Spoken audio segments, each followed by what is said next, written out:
Okay, it is 10:13 a.m. I would like to call the meeting of the Housing Authority of Travis County to order. May I please have a roll call? Chair Jimmy Haver, Present. Vice Chair Cheryl Brown, Present. Commissioner Wilma Roberts, Present. Commissioner Laura Gitchie, Present. Commissioner Judy Flores. Present. We have a quorum. Okay, on to item number 2, public forum citizen communication. Is there anyone who has signed up to speak today? Yes, so, I'm not sure how you want to start off All of them speaking, we gotta change this. Yes. I know, we need to get on that. Goldstein from Texas Real Okay. We are aware that she will start with 3 minutes, and then anyone following will be a minute after, okay? Hold on. Clear. Let me take it. I can do it. How are you today? I'm fine, thanks. Good. Good morning. My name is Ruthie Goldstein. I'm a staff attorney at Texas Rio Grande Legal Aid, and I primarily represent low-income tenants in federally subsidized housing. In late September, I wrote a letter to this board expressing concern about a number of issues at Summit Oaks, Alexander Oaks, and Eastern Oaks. And while I was not present at the meeting immediately following the board's receipt of my letter, my understanding is that the Housing Authority's attorney characterized my letter as an overreaction. I'm here today because the issues I explained in my letter are still ongoing, and they are causing tenants at these properties significant distress. In the short time I have here today, I want to focus on the issue that's causing the most distress and that we believe subjects the Housing Authority to the most legal liability, which is the continued delivery of deceptive notices to vacate.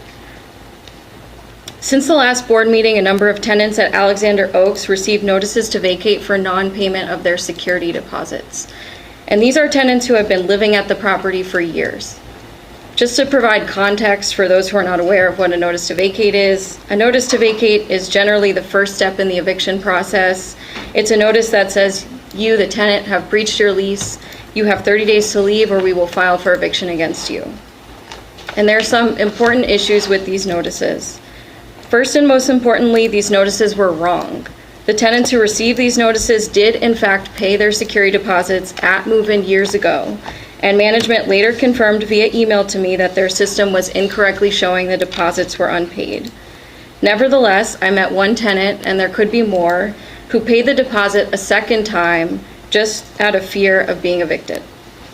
Second, our position is that under Texas law, Alexander Oaks is required to deliver a notice of proposed eviction before delivering a notice to vacate. The notice of proposed eviction must let the tenant know that they have 10 days to meet with management about the proposed eviction.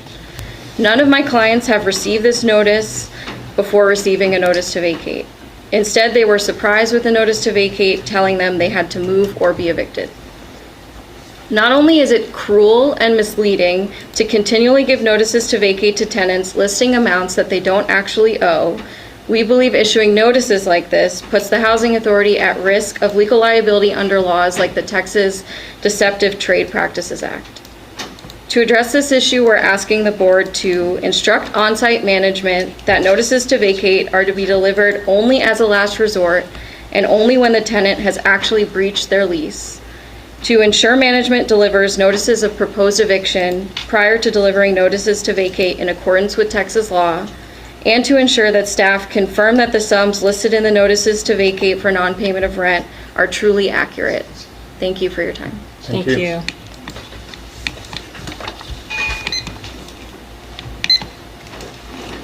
Okay, next. Hallie Dunlap from the Texas Rio Grande Aid. Oh, I do not. Okay. No. Okay, and then the next is Brent Bradford for Boston. Okay.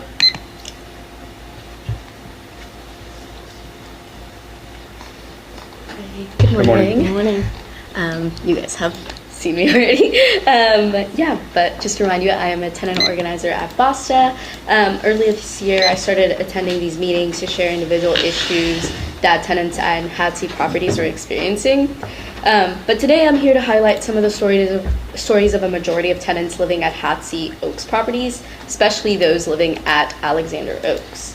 After canvassing the property, Basta decided to host a meeting so tenants could come together and voice their concerns as a community. This was Friday at 5:30 p.m. You may have seen the flyers around, right? While we understand that new management is addressing some of these concerns, thank you from a lot of the tenants, there are still issues preventing tenants from having a dignified living experience.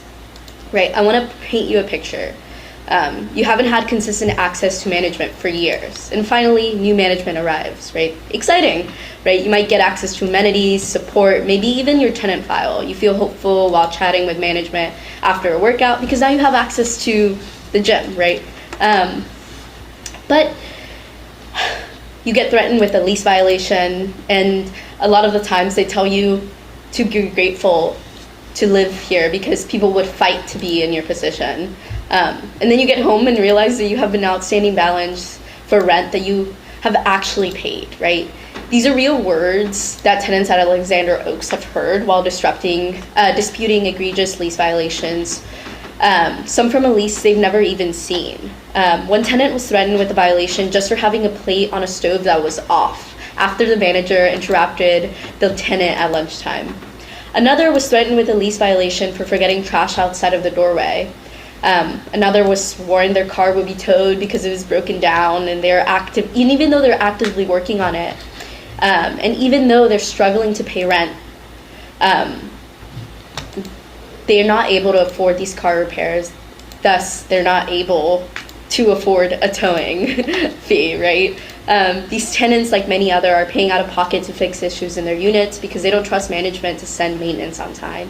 And even though they believe that the maintenance does good work, he just doesn't have the support he needs. And this barely begins to scratch the surface, right? I only have 3 minutes, but I haven't even mentioned Summit Oaks, right? When we canvassed there, we found that half of the tenants we spoke there were new. One tenant who had a surprisingly good relationship with management mentioned that she got off the wait list because, as she put it, they were getting rid of all the old delinquent tenants, right? From what we know of management's false claims of balance, we're worried that some of these tenants left because they were scared of a potential eviction and not being believed, not because they actually owed rent. If tenants talk this way about other tenants, I can only start to imagine how actual management starts speaking about tenants, right? We're currently working with tenants at Alexander Oaks who are hoping to build a tenant association and are hoping to make it better. And we hope that you are too. Thank you. Thank you. That's all? Okay. On to item 3, the consent agenda. A, approval of the minutes from the October 3rd, 2024 regular meeting. Do I have a motion to approve the minutes? I move that the meeting minutes from October 3rd be approved. Second. All in favor? Aye. Aye. Okay. Patrick, were we intended to just move through this as a consent item? You can, yes. Okay. I will defer to the wider board on whether or not they want to hear these reports or just take it on consent and read what's in the packet. I move to approve the consent agenda. There's no questions or concerns. Okay. I agree. Also, I'll second it. All those in favor? Aye. Okay, consent agenda. Passes. Approved. Okay, number 4, action items. Resolution number HATC-2024-20 to amend the 2024 HATC budget to reflect additional contributions transferred from TCFC and TCFC set-aside funds. Yes, so this amendment, Yeah, so let's pull it up on the screen. The budget, the staff report.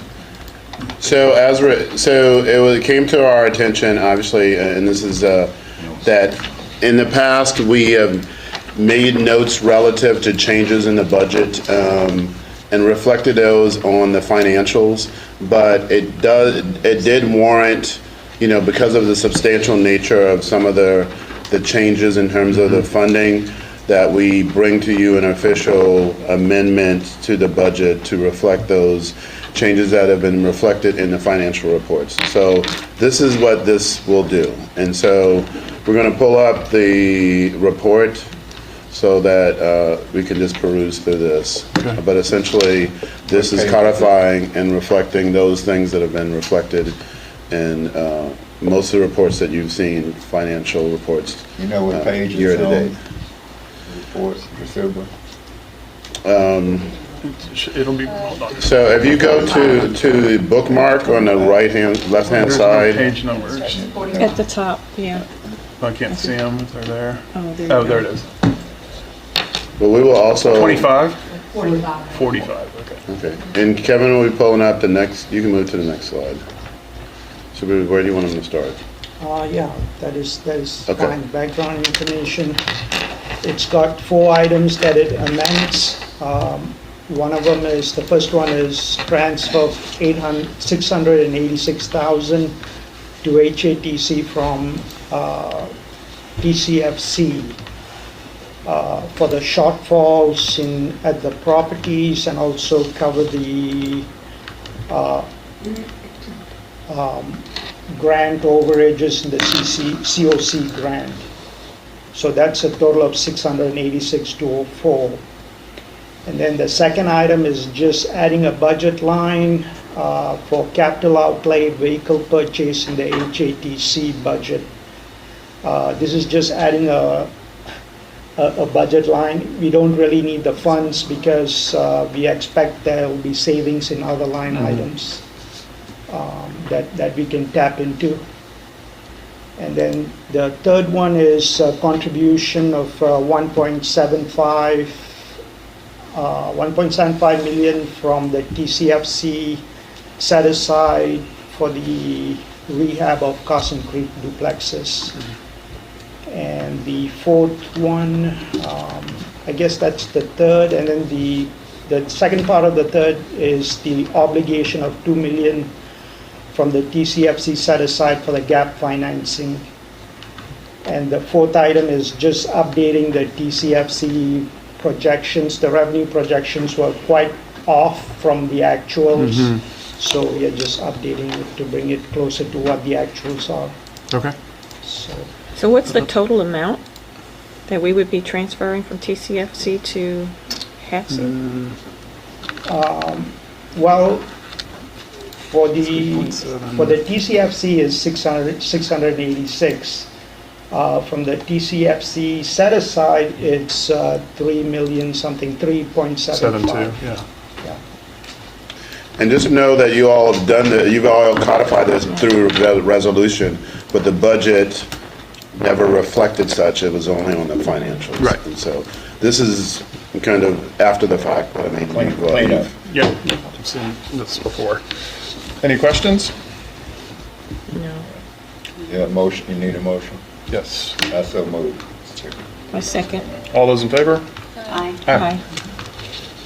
Okay, on to item B, resolution number HATC-2024-21 to amend HATC public hearing ratifying TCFC deals. Deals, the Citizen House Apartments, the Citizen House Bergstrom Apartments, the Citizen House Gilbert Apartments, the Citizen House Howard Apartment Project, the Belmont Project, the Preakness Apartment Project, the UG Oak Hills Apartment Project, the William Cannon Apartment Project, the Real Street Apartment Project. What's up? The Ross Road Apartment Project, the Rodeo Apartment Project, the Flats 130 Apartment Project, the Greg Lane Apartment Project, the Barclay Meadows Apartments, the Barclay Meadows Home Project, and other matters in connection therewith. Mr. Chair, I think we have a notification error. I think we're going to have to bring this back. So the agenda was supposed to reflect a public hearing in addition to the resolution, and it does not. So we're going to have to bring this item back to you all next month. Okay. Okay, so we just move on. Yes. Okay, 5, discussion items, affordable housing programs.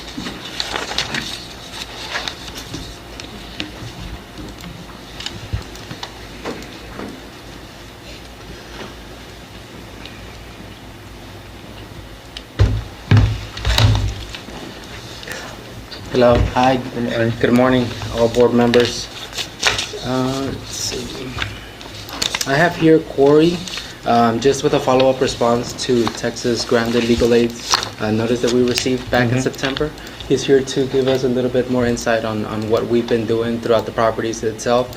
I have here the property manager as well to give us a little additional information if needed for that response. Corey? Yeah. Thank you. Yes, so I wanted to address some of the issues, as the board knows, we received that letter from Ms. Goldstein last. Can you come She wants to come forward. Yes, You can just come next to Carlos. sure. I like Carlos, I can sit. Yeah, there you go.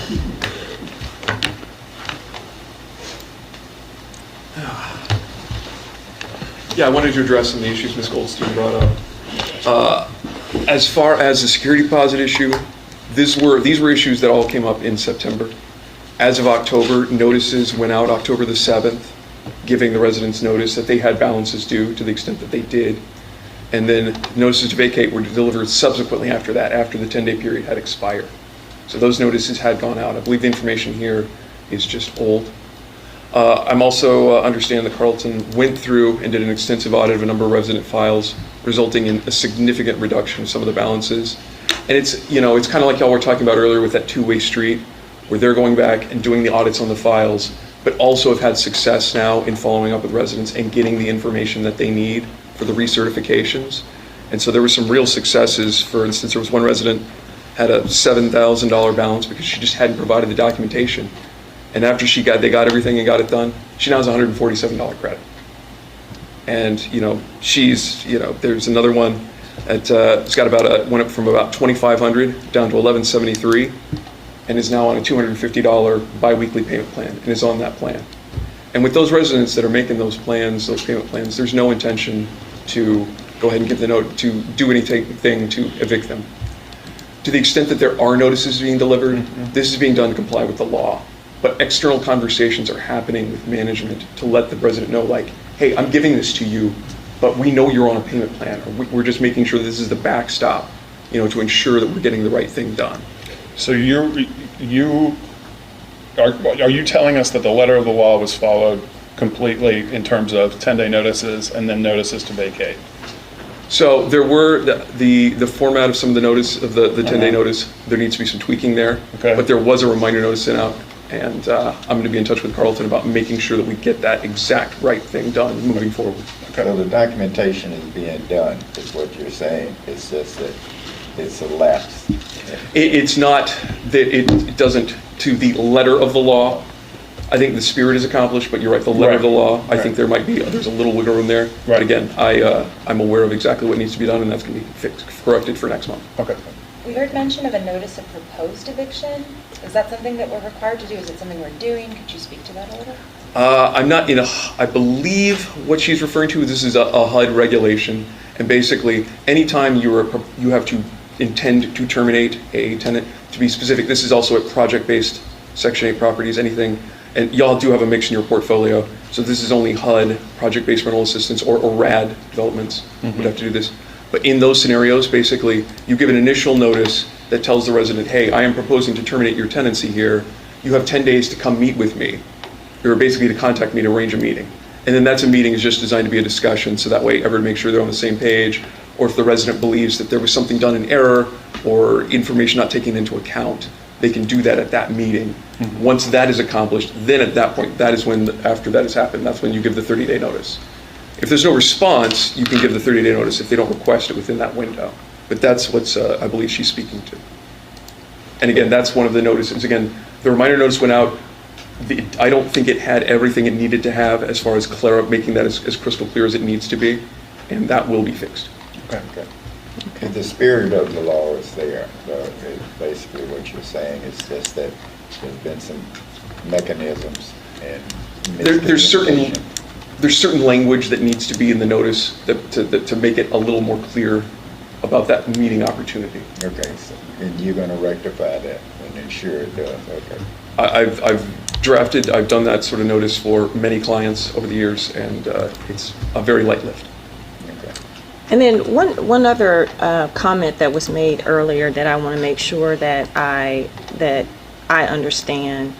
In cases where there are vehicles that are in the parking lot and it's been there for some period of time because the, automobile is inoperable. How do we handle those type of situations as well? I can let Christina answer that question a little bit further with more details, but typically what we do is, of course, send a notice to the resident notifying of such. We do have the towing policies, of course, in place in our house rules that they must follow. And so, Christina, do you mind speaking a little bit more on that? I can swap. Yeah, I can swap. That's fine. That way she can let you guys know how their property happens. Okay, thank you. Good morning. Morning.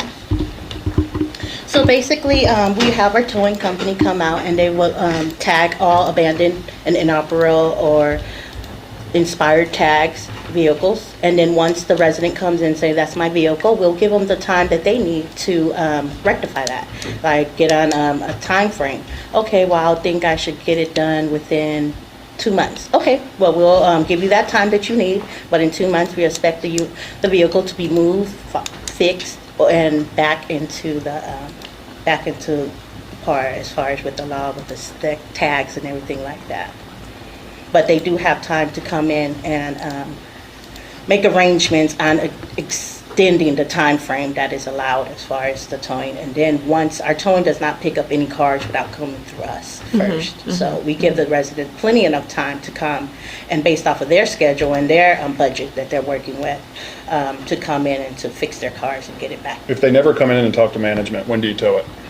When we don't hear any response. So Okay. after the, and it's a bright orange tag, so it's very visible, so if nobody claims that vehicle, then we have them, because there was a series of abandoned cars left there when we were, when I came in. So that was my effort. Some of them got towed off, nobody never claimed them. So, but the ones that did, the resident came in and made arrangement. Okay. The law is pretty clear on inspection stickers, so what type of grace period do you go on that? Basically, some of the residents are having difficulties getting the car fixed to pass inspection. So that's where I'm more lenient at as far as their budget wise, because we don't know the extensity of the repair that's needed in their car. Maybe a motor replacement. Yeah. That's in the 2,000 range versus something minor. So it's just case by case basis at this point, because every household is different. But we do take into consideration everybody's situation. So the bottom line, it sounds to me what I'm hearing in all of this is that there is an obligation on the tenant side as well in terms of communicating and making sure that they are responding. So actions are not taken just frivolously, that, they're being communicated with or communicated to, and you're looking for a response from them. So I just want to make sure that that from a HATC perspective, that we're following the guidelines and making sure that they are informed, they know what the expectations are and what the consequences are if they don't respond. Yes, they are definitely informed. They stickered it, literally the cars, like in June, July-ish. Okay. So that's plenty enough time from now. We're just having a few come in and Okay. I guess if we can't really assist with auto repair, but we can definitely give them a timeline and our expectations and to work with them as much as we can. But if the car is an obstruction or in a fire hazard, definitely those cars are being removed from the property. Or if they're leaking fluids, then there's just certain stuff that is out of our control as far as that. Gotcha. Corey, can you draft something clearly explaining to the residents so that they can hand out when they submit those violations and et cetera? For like the towing issue? Yes, with regards to that. It sounds like it needs to just have some clarification and understanding, and so you verbalizing it, but you put it on, we want to put it on paper from now, I would think. Well, and is there a plan for a policy change? Because if I'm correct, isn't the inspection requirement being done away with in the coming year? So I guess I don't know if those stickers will still be issued. It's a difference between registration and inspection. Everybody's still got to have their car registered.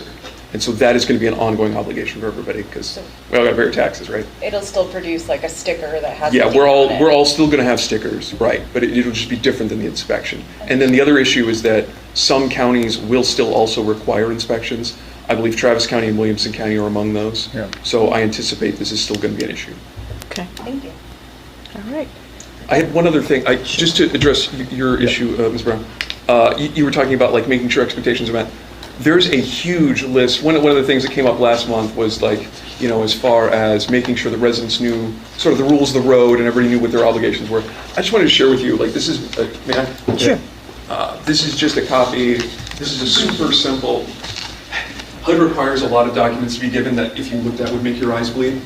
But this is a better one. This is kind of one of the good synopsises, and this is designed to be read by somebody, you know, at a very low, you know, reading level. Like, you don't need to be a sophisticated lawyer to understand this. It kind of broadly outlines it, and this is provided to everyone at every recertification.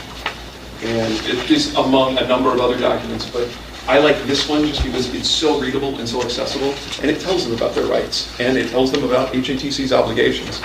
And so the information's there. And I mean, I guess to the extent that Texas Rio Grande Legal Aid wants to have a conversation or has concerns about residents, they will know every resident at all times has the right to request a complete copy of their file. Right. So they can get every document that they need from HATC. And so, you know, it can be a little hard to like broadly like respond to like individualized issues. And I know like that they know how to reach out to Carlton, or to the extent Carlton thinks they need to involve me, I'm happy to do that. I work with Legal Aid on all sorts of cases all the time, so. Okay, we can and then address- one of the other things that you said that struck a nerve for me as well is clarification on what type of property, because you were saying that we have, within HATC, we have a mixture of different types of property. So where someone is talking to someone where that it's a RAD property versus a HUD property, and they're quoting HUD rules when they don't apply to this type of property. Is it clear to the tenants what type of property they reside in? Yes, it is, because we do have two types of recertification that we have to go. Like, for example, Eastern and Alexander has to complete a tax credit recertification, and also income-based, a HUD recertification. So as we're preparing them to get ready for those recertifications, we are presenting them with, explaining to them, this is just the tax credit part of it, and then we're also explaining the HUD part of it as well, separately, but at the same time, because we do have to do two types of recertification. So in our office, is there a posting of some type that so you're not tied to having documentation and understanding what type of form it is that you are filling out? Is there something that they could visibly see in the office if they come in to talk with you to say, you know, you're not strictly tied to HUD. There are other requirements. This is a different type of. I just want to make sure that they're clear, you know, and just when they're coming to discuss with you what's going on, or if they're hearing something that says this is a HUD rule, right? But it's not applicable to them because they're not in that type of property, that they don't get their signals crossed, and you can clearly point through if they're quoting to you, I heard that, you know, from a HUD requirement, I have to do X, Y, Z, or you have to do X, Y, Z, that you can quote back to them, or they can see that because it's posted somewhere, that they're really clear on, you know, you're following a different type of guideline. There's nothing posted on, in our office, but that could be a good idea. Could we do that? Yes. Let me suggest, along with that, can we do a checklist sheet? For instance, do you have email addresses to everybody? Yes. Why couldn't we send something like this to the email? They get a address? copy of that when we're completing the recertifications at that moment. I understand, But I can definitely but send it out it's prior. nice to have an email directly to them, and then initial off on it, so you have a checklist to say, this was done on such and such a date, et cetera. So the same thing with the other items that you're talking about. Just a sign-off sheet. I think we could definitely, to address your issue, I think we could absolutely do like a chart that just says, Alexander Oaks, subject to RAD and tax There you go. credit. And then, There you go. whatever each one. But I think that could easily be a one-page A document. one-page, something big. That way it's like, all right, It's posted, you don't have to ask, you don't have, it's there. And so whenever they talk to you, it is right in front of them, right? If you have a question about what type of property and what rule it is, it's posted in the office and they can see it and it's visible. Because I think sometimes, because not everyone knows, right? If they hear some other organization come up and speak with them, and they're speaking with them on rules and policies that don't apply to them, it's confusing. Yes. Right? And so I think that would add, at least have some level of clarity that if they want to know what you are held to, please look at these guidelines, whatever. Okay, definitely. And just think, the only point I'm saying is documentation. We have to always cover. So that's all. Okay, thank you. I do want to add that there is, I know you mentioned posters. There are posters actually on the property sites that we have to post per guidelines, right? Now, they're not as simple as what you had mentioned earlier, so we can add those on. That's not a problem, but there are posters now on site that identify the program, basically. Each property has a bulletin board. Yes, the Oaks, they do. Yeah, of course, at Maynardtown, we don't have, or Carson Creek, an actual office, but we have that. Simple is better. Yeah. That's- Yes, ma'am. All right. Yes, ma'am. Thank you. Okay, anything else, guys? Okay, on to Carson Creek. Thank you so much. Yeah. Thank you both.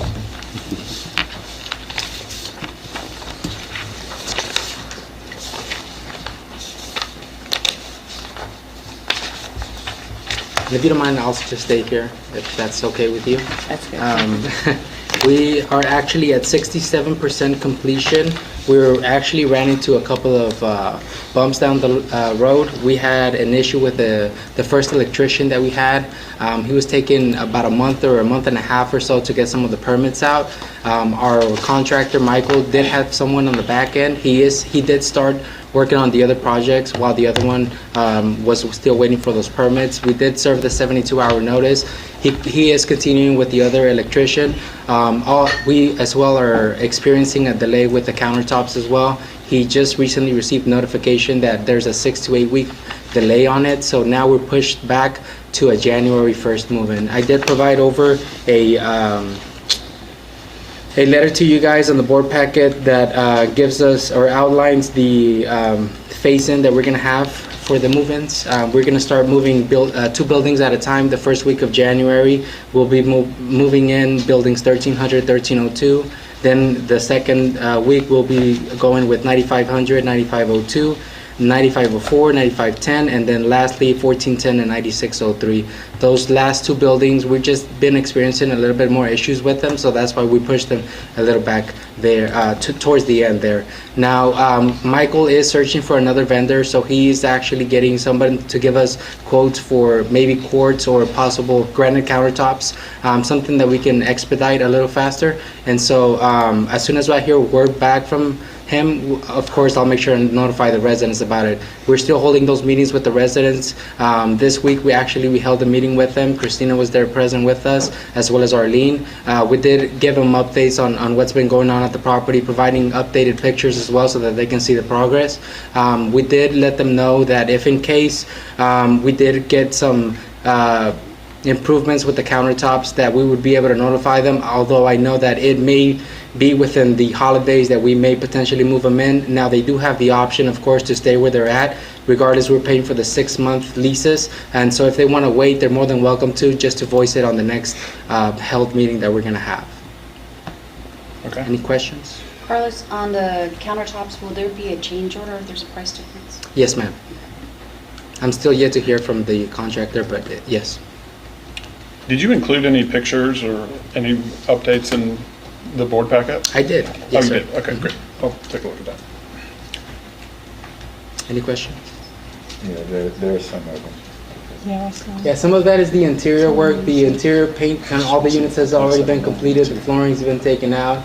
that some of the electrical that you see there, those are the new light switches, or the light switches, the electrical outlets, as well as the lights that will be there, those ceiling fans that will be also installed in the units. There's also been some exterior pictures there, I think, if I'm not mistaken, that I included. They should have been the prior ones or the ones after. All that it is all of the buildings basically are now painted, right? They will be starting off on the chain link fence, those other areas this month as well. So we're hoping to get better updates, and we'll provide updated pictures every single month to both you guys, the board members, as well as our tenants when we go out and we meet with them. So, and what type of countertops were they? Initially, they were just the Formica. Formica. There you go. Oh, well, you know that granite is more than Formica. Definitely. So we got it. We picked another. Okay. We picked them, We did. and we We got did. another. something better durable Okay. for them. Yes, you'll be very happy with what we selected. All right, great, Yes. thank you. Any other questions? Okay, on to item C. This is my item. The CEO Executive Director report. You all should have received an email from me yesterday with an attachment as an Excel file. And it's the evaluation, not the report, right? The evaluation, yes. Mr. Chair, I wanted at least Carlos to make mention about Maynard too in terms of the timeline, if you don't mind. I know Go that. ahead. Yeah, that's fine. Yeah, I don't want to not allow you to just be aware of where we are. Okay, yeah, no problem. Yeah. Go for it. Yeah, definitely. So we're nearing completion on the project there. We are pushing for December 1st. The biggest item that's still pending out there is the elevator. The adjuster just confirmed with us that he will be out there on the 19th. The other items are smaller items like grab bars, things like that, touch-up paints, fixing some of the ADA issues that are on some of the units that we noted, both the architect and I. We're doing weekly inspections out there. All of the vegetation's already at the property as well. I did attach some pictures for your view. That way you can kind of take a look at what the progress looks like. But we are hoping to bring Maynardtown 2 online the first week of December. So we're gonna have a grand opening? So we're going to do a reception open house, probably the second week of December, make sure the dust clears. But that is what we're tentatively planning at this point in the community room. So I think you all will be very, very happy with what the product, given the fact that some of you probably hadn't seen it since there was a muddy ribbon cutting, groundbreaking. But it looks really good. I think, Ms. Flores, were you able to see this? Okay. I did not, but I did see the duplex. That is correct, okay. I think Mr. Roberts may have been off, but it looks really good. You'd be proud of what we're putting forward. As a result of such, we are looking at, and this will come up in the budget, we are looking at doing some improvements to Maynard Phase 1, obviously given the fact that it probably needs a little bit of curb appeal improvement.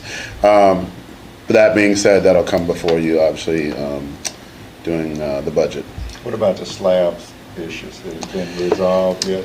Actually, I have some, if you don't mind, Patrick. Go ahead. So we are working with TDI Engineering. They already provided us the report. We don't have any actual foundation. Those piers are actually great. They're sturdy itself. What seems to be happening is a lot of erosions happening underneath it with the wooden, and then the wood that's underneath, as well as some of the steel that's there. It's basically on the floor itself, and so anytime that it rains, and if some of the rain accumulates, that's where we're starting to see all of the erosion happening from there. And so we are currently fixing, I believe this week we went out there, we approved someone to go out there and started fixing the drainage issue there as well. We had a contractor go out there, open up a couple of the units so that he can look at the interior, take a couple of photos as well to see what the damage looks like. We sent over the report and the findings over back to the TDI Engineering Company, hoping to hear from them soon so that we can get a proper a scope of work so that we can make sure and present it to some of the contractors so that they can bid out on what needs to be done. So that's where we're currently at. Now, yes. Carlos, so that you can blow, pump underneath it.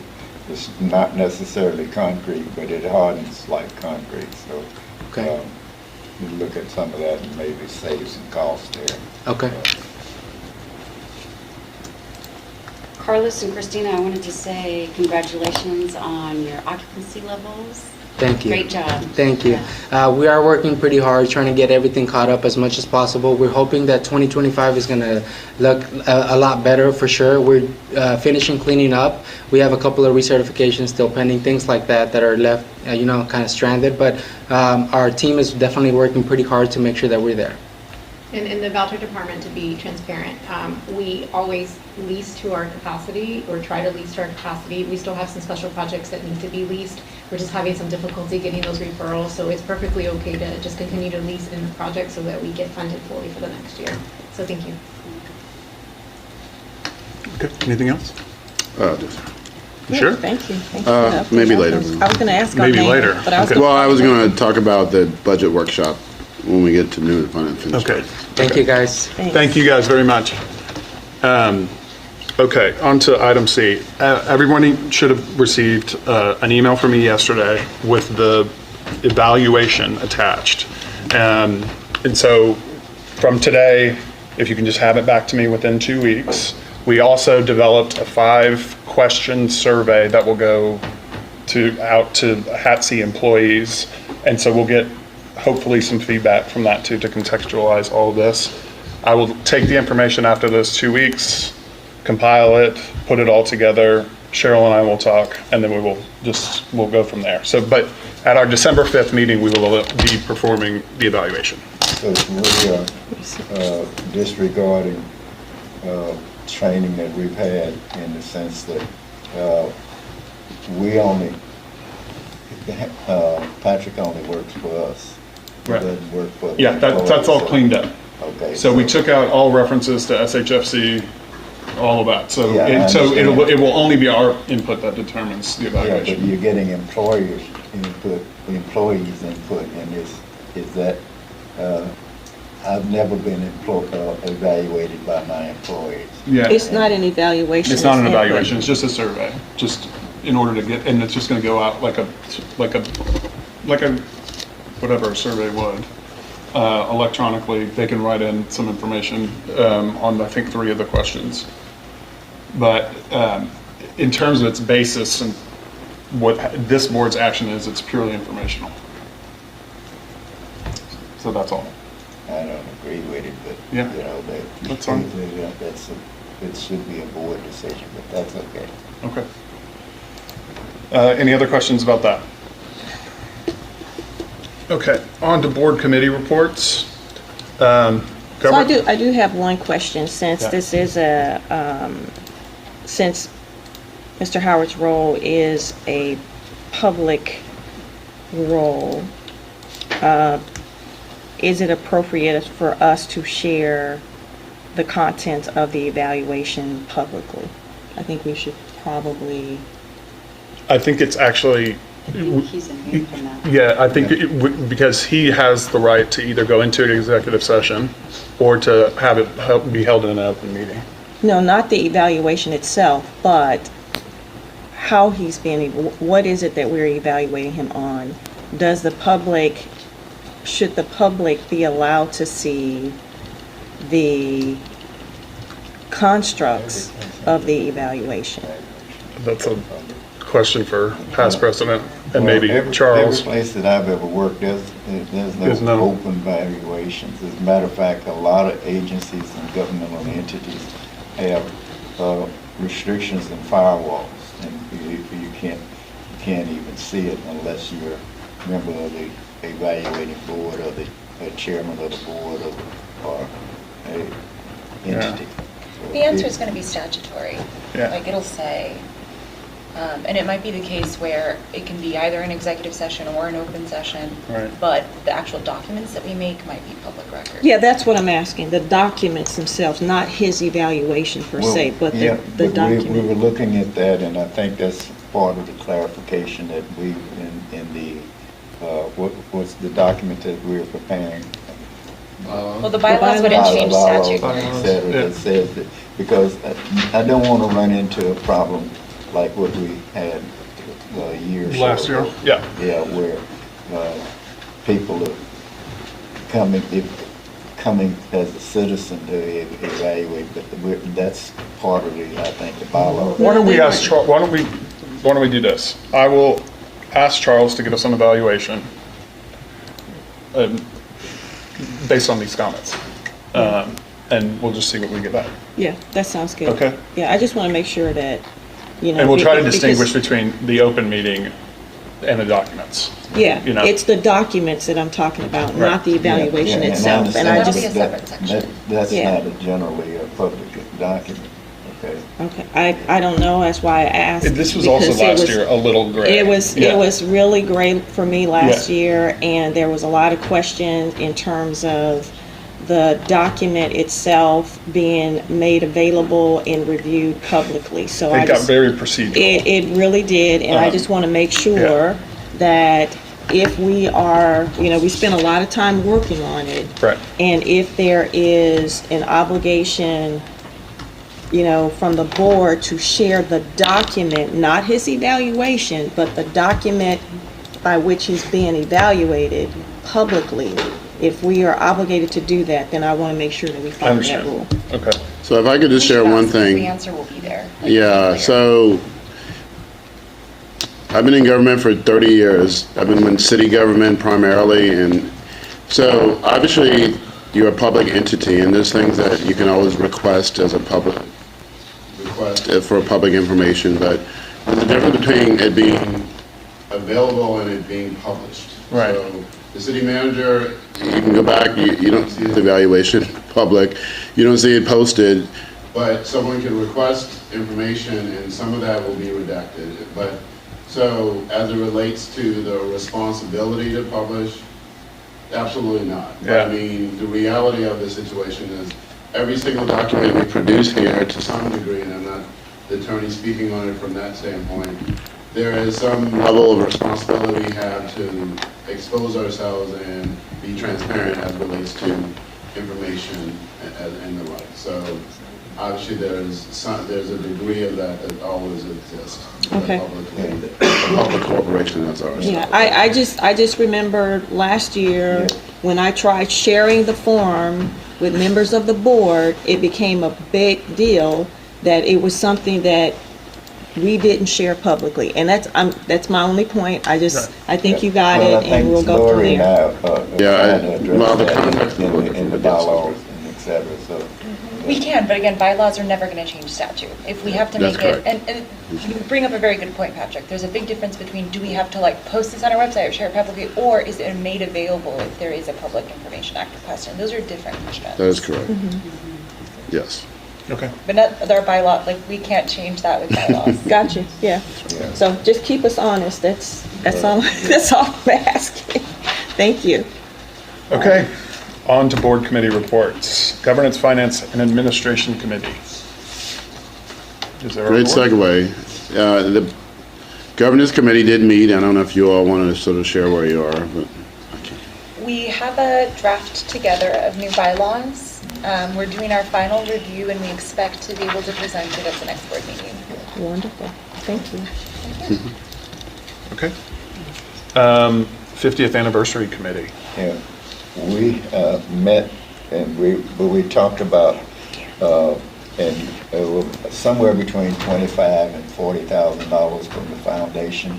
That's what we are planning to do, is have a big banquet and maybe get, and now I don't know who we go get to come speak, but we do have a couple of friends in San Antonio, two former HUD representatives down there to come and be the keynote speaker for our 50th anniversary. And so we've got to underwrite that and trying to work. We've got bids out in the RFP for a possible marketing firm to help us out with that. So it's forthcoming. The goal is to try to get something to you by January meeting. Okay. All right, thank Anything you. else? no, we did meet with a potential marketing firm, and they actually gave us some good feedback about the scale and the scope and the cost. So we'll be sharing that with you. Okay. And Patrick, who from HUD were you looking to have speak? Who from HUD were you looking to Well, I speak? think Mr. Roberts is referring to the great Henry Cisneros or Julian Castro. Potentially, since they are local and very connected. In fact, so there is potential there because they are from, the area. We don't know who we're gonna get it. Correct, yeah, we're not So, sure. We were looking at possibly a person in Washington. He says he has Now other that that's connections, gonna so change, I I'm don't not know. aware, but You got any recommendations? No. Henry Flores? Well, Okay. Call, can you call He just spoke O'Donnell? last week. Can you call O'Donnell? Can you call O'Donnell? Okay. Just picking at you. All right. Okay. Any new or unfinished business? Yes, we wanted to put out to you for consideration a budget work session that we've been traditionally doing. We think it should be remote, via Teams or Zoom, and we're thinking ideally next week if that works for you all, otherwise potentially the week before, with the opportunity to obviously sort of work through some situations or answer questions. Last time you staggered it, would you do it with all of us together? It could be however you choose. I mean, I think it's better the truth of the matter is, if we do two, I mean, one of them will be posted and one of them doesn't have to be posted, or we can do individual, whatever works for you all, we are willing to do it. We have supers ready and geared up to go, so we can work out through Why your don't we just do it all schedule. together? Okay. So, what is the One pleasure of meeting the time? group in terms of a date and time? Because obviously we need to nail it down. When did we do it last time? Did we do it like mid-December? No, we did it prior to the budget Okay. approval, which is going to be December the 5th. So it would need to be this month. Okay. Thursdays work for me.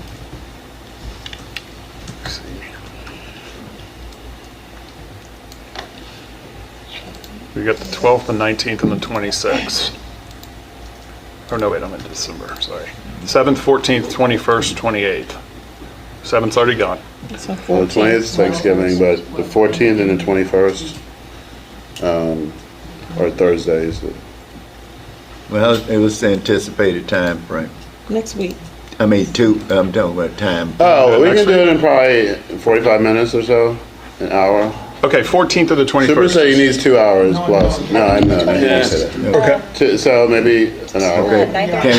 We can do it at 9 o'clock. 45 minutes to an hour. Let's do it at 9, can we do it at 9 She o'clock can't on do the it at 21st? 9:30 on the 21st. She cannot do it at 9:30 9:30. to 10:30 is my only commitment. Oh, that's the on commitment. Okay, 14th. got it. On the 21st, I am unavailable. Oh, Okay. So what date are you? Actually, the 21st would be, we're having a Thanksgiving giveaway at Manortown if we, so if, Okay. so but we could that- do it in the 9:30 if that's, On the 21st? I'm they're saying if it's the 21st. she's unavailable on the 21st. Oh, I'm On sorry. the 21st, I'm unavailable from 10 to noon, and then again, starting at 2. What about the 20th? The 20th, I'm unavailable 9:30 to 10:30, and after 3:30. No, After 3:30. It's a you big wanna, chunk of time. you wanna? Any morning? Any What- other? I can't do morning? that. You look like you got. What's your maybe date, the 3 o'clock. 21st? You're good on? I'm good on the 14th or 20th. We could get you days. Well, no, it's Mr. only Chair. gonna take an hour, so you said you- after 3 o'clock you were Can we available do it on the after, 20th? she could do it, she can't do the morning. Can we do it at 1? Absolutely. One on the 14th at 14th? would Oh. 1? What PM date? On the 14th? Okay. That's fine. Is that fine for us? 14th at 1 PM. Okay, next Thursday. And this will just be one meeting, right? Yeah. Correct, we will have to post it, yes. Yeah, it's posted for an hour and a half, so, but Yeah, if we just finish know. early, that's fine. All right. Thank you, sorry, everyone. No problem. We know we have a job, so we get it. So this will be on Teams, if that's fine. with you. Yeah, that's fine. You gonna do it on Teams and not in person? Virtual is fine. That's up to you all if you want to. I don't like Teams. I have trouble getting into Teams. So Me too. Can you do Whatever Zoom? you all, we'll be here, so just say Yeah. whatever you all would like. Or if you want to come by yourself to the office, I can. Just Okay. send the teams, if you want to come by the office, you, Yeah, you can do that. Okay, that's fine. okay, Optional, in person. thank Okay. you. Okay. Is there any need to go into executive session? Hearing none? However, I would like to underscore the importance of the training, and I know that some of you all are expressing interest in the product training that will be in January.